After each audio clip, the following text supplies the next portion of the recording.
All right, we're entering the 29th day for the government shutdown. It's failed to pass the vote for the 13th time in a row. This here, I believe, is the record. Coming up into November 1st here in 2 days, the 29th today. SNAP benefits supposed to be shut off completely. And this has triggered 25 states and Washington, D.C. to sue the Trump administration to reinstate funds for November. We got airlines, they're donating meals to unpaid traffic controllers, while a judge has halted the firing of federal employees during the shutdown. Paul, what do you think about that? Well, I think it's a multi-headed monster or beast because on so many different levels, it's going to branch out and affect so many different areas of our country, of the the general public, of the government people themselves who are not going to be receiving a paycheck. Some will, some won't. So it's going to affect everybody. And the thing is, right now it's almost a battle of egos. And these guys have got to quit looking out for themselves. They're getting their paycheck. They're happy about that, but the rest of the people aren't. So you need to somehow put their differences aside and come to some kind of resolution how we can solve this. You think that's actually going to happen? Or do you think we're going to continue into November? And also, let me get your comments on the SNAP benefits. But let me just say, do you think they're actually, I think this has gone on quite some time. Usually it happens quite frequently, but they get together and they get it reopened up. This has gone on a long time. And I'm just really not sure if it's going to be opened up before November. Well, to answer your question, I do believe, it's going to happen. I think they'd be more motivated if they weren't going to get paid. I think they'd be really motivated to settle this thing, but they're getting paid. It's the rest of the general public that's going to suffer. And of course, other departments in the government are suffering.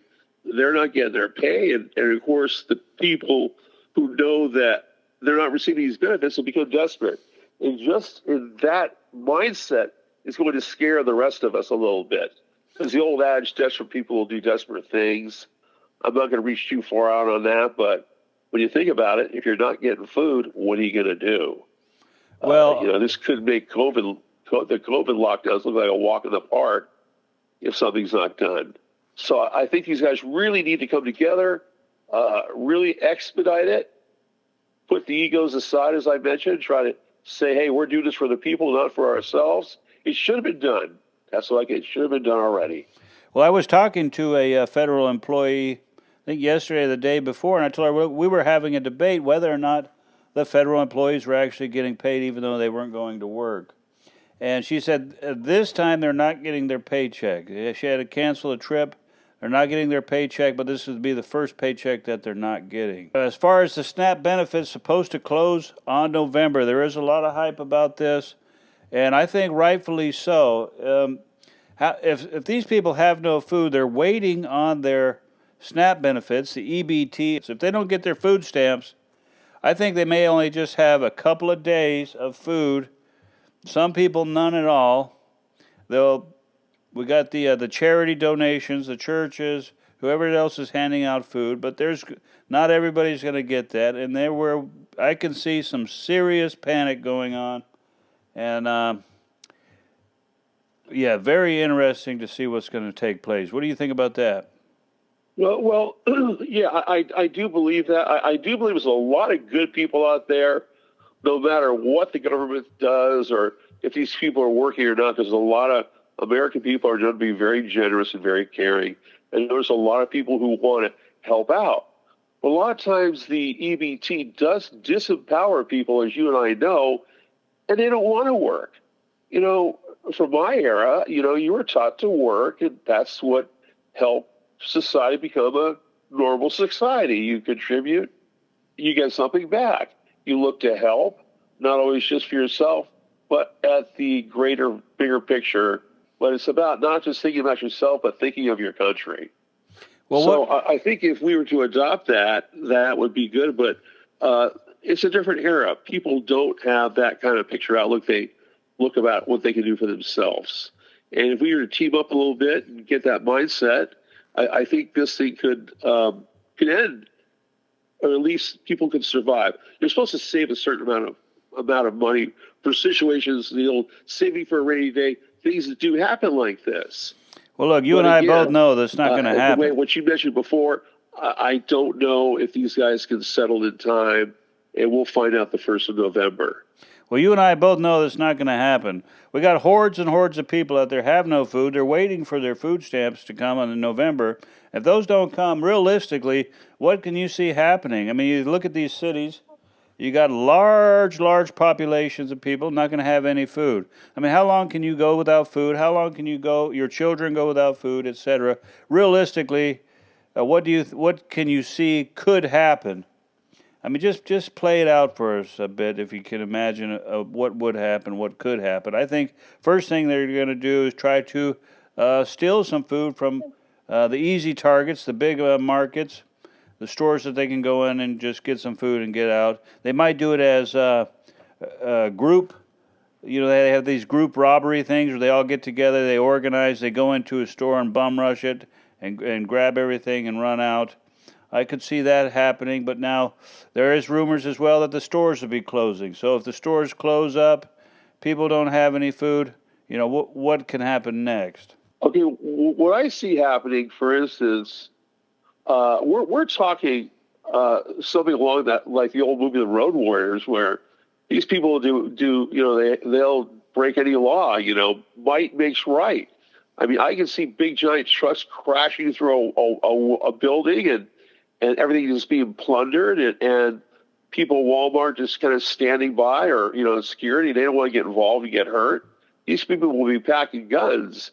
I don't see the Walmart employees packing guns trying to stop this carnage from happening. I really don't. You know, a lot of them are taught that if you interact with the public, you'll get fired. And right now, do you really want to put yourself in this kind of situation?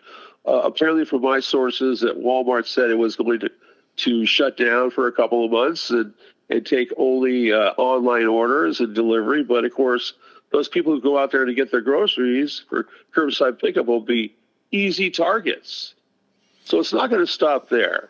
As I said, I could see a big truck driving through the front doors and crowds of people going in there, unloading and getting food. And not only are they going to be trying to get food to survive, they're probably going to resell this food, you know, at a black market high cost, because you won't be able to get it. You know, this is something we really need. The government knows this.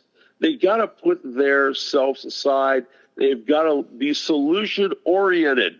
There should be a act of urgency here. I mean, super urgency to get this done. I mean, these guys should be spending 24 hours a day trying to solve this thing. Yes. Now, this could be a major catalyst, major trigger to a much larger event. I mean, you imagine this taking place, these people having no food, large hordes of people. They break into the store. How much food are they going to get? There will be pandemonium. Now, what will that trigger? Will that trigger the National Guard? That would put more fuel to the fire, and I could see these other groups fighting against the National Guard. Just no telling what can happen. We will be watching it here very closely next few days, and I'm just very curious about to see what's going to happen. Well, you make a really good point, and the point is that how come the National Guard happens to be in these volatile cities already to stop possible, crime, but now they're there, and when this food thing happens, they'll be there to deal with it. And I don't know what level they'll go to stop it. I don't know if they're going to be out there using weapons. I mean, serious weapons. I mean, sure, tear gas and flash bombs, where they call them, could be using that, but it could, amplify to another level, and then we'll be played by the word that might makes right. If we got more firepower than them, then it'll turn into that. But again, I think it's really uncharted territory, and it could go down pretty quietly, or it could go way worse than we thought, making the COVID or the Antifa rise seem like a walk in the park. Well, let's suppose that the government doesn't reopen and the food stamps run out in November. So I can imagine some people going into Walmart, the other Safeway, Kroger's, etc., getting some food. That might last them for a while. And then all the news media coverage of that would put pressure on the government, and the government could at that point then, get it into gear and get this government reopened. That would probably sustain some people, say for a few more days. But and as each day goes by, more and more pressure is going to be mounting with these people that have no food. I mean, what are the people going to do? I mean, are they just going to sit around and start losing weight day after day? I can see some people, but not their children. They have to do something. What are they going to do? Well, again, I'm going to go along. First of all, I'm going to lead up to your answer in a second, but I think that this is somewhat planned, and this is how you push an agenda. And the government has, and I've heard this, actually the mayor of Chicago once said, never let a good crisis go to waste. And they're going to get their agenda pushed through this crisis possibly.